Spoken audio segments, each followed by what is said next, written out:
You ever see that amazing new restaurant pop up in your neighborhood? You know the one. Incredible food, great reviews, always busy, and then suddenly it's just gone. We always think, oh, it must be the rent, or maybe they just weren't getting enough customers. But what if I told you the real story? The real reason so many restaurants fail is hidden in plain sight.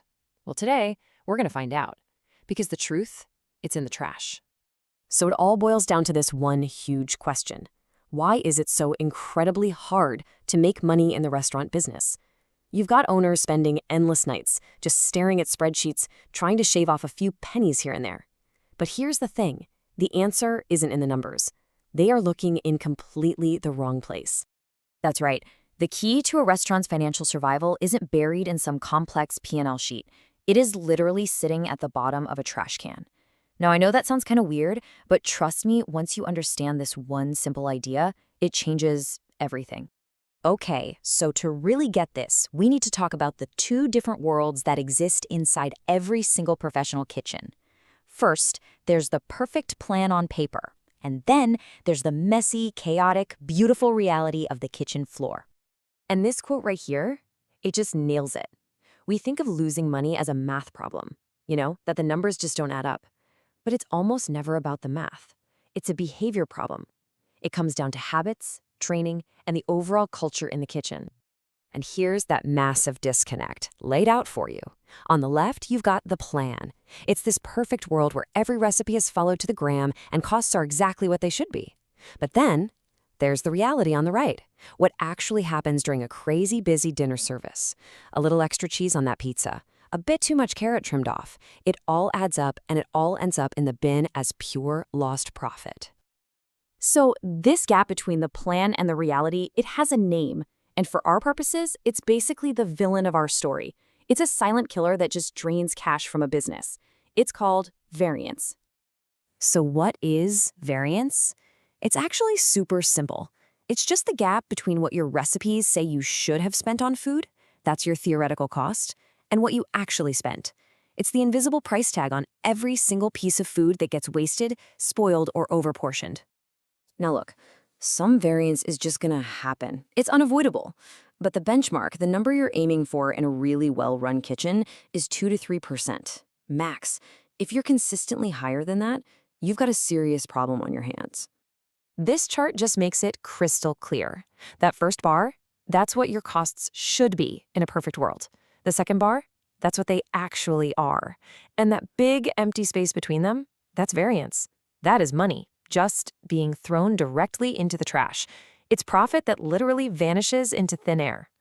But here's the thing, and this is so important. You can't just walk into a kitchen, slap a spreadsheet down in front of the team, and say, hey, reduce variance. It doesn't work. To them, it's just some abstract number. It has zero connection to what they're doing every day. All it does is create stress and, honestly, a lot of resentment. Okay, so if yelling at people with a spreadsheet doesn't work, what does? Well, it takes a radical shift in your whole mindset. You have to move away from this old-school culture of inspection and punishment and build a new one based on inclusion and coaching. The old way just feels like a threat, right? It's I'm watching you, don't mess up. But the new way? It's all about collaboration. It's, hey, how can we work smarter together? That tiny little change in how you frame it, that's the whole key to getting your team to buy in. So here's how you actually put that philosophy into practice.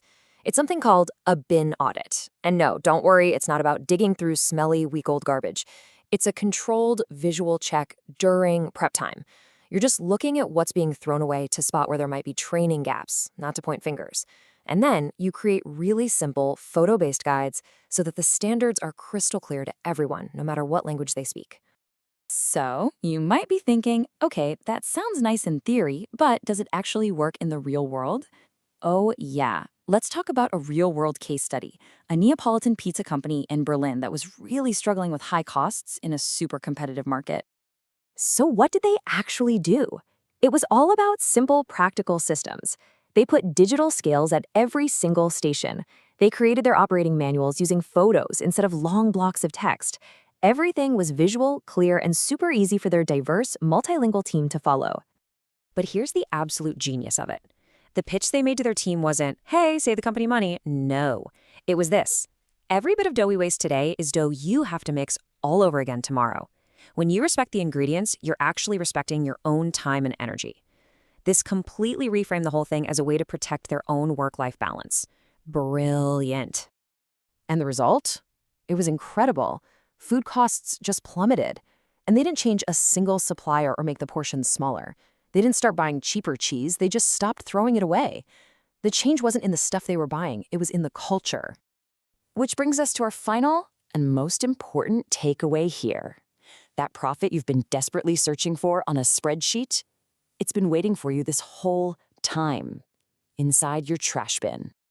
And look, this isn't about a quick one-time fix. The real goal here is to build a culture, a self-healing system where the right standards are just maintained naturally because of great training and super clear documentation. A system that works perfectly even when the boss is on vacation. So how do you start? Where do you even begin? Well, you can't fix a kitchen problem from behind a desk in an office. The solution is actually incredibly simple. Put on an apron, get on the floor, work right there alongside your team, and show them that you respect the hard work they do. And all this leaves us with one final question. And this isn't just for people in the restaurant world. This is for everybody. In your own work, in your own life. What's the biggest gap between your perfect plan on paper and the messy reality of actually getting things done? Because the answer you're looking for, well, it might just be hiding in your own trash bin.